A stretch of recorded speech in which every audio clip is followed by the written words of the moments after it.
સુરતમાં બંધારણના ઘડવૈયા ડોક્ટર બાબા સાહેબ આંબેડકરની 135મી જન્મજયંતિની અનોખી રીતે ઉજવણી કરવામાં આવી હતી. ભગવાનનગર સોસાયટીની મહિલાઓએ કાંસાની થાળીઓ એકત્રિત કરીને બાબા સાહેબની અદ્ભુત પ્રતિમા બનાવીને શ્રદ્ધાંજલિ અર્પણ કરી હતી.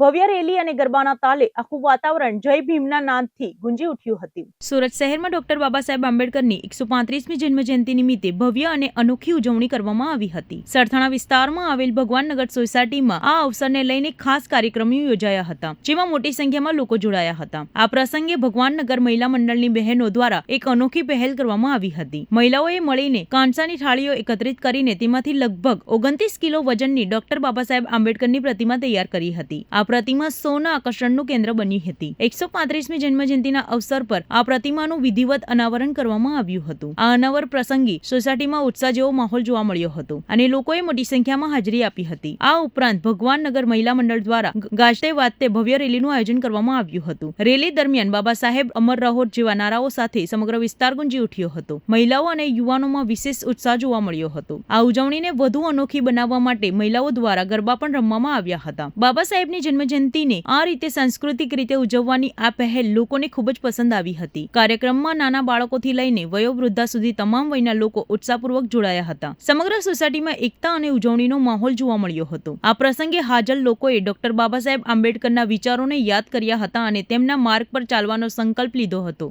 આ રીતે સુરતના ભગવાનનગર વિસ્તારમાં ડોક્ટર બાબા સાહેબ આંબેડકરની જન્મજયંતિની અનોખી અને યાદગાર ઉજવણી કરવામાં આવી હતી.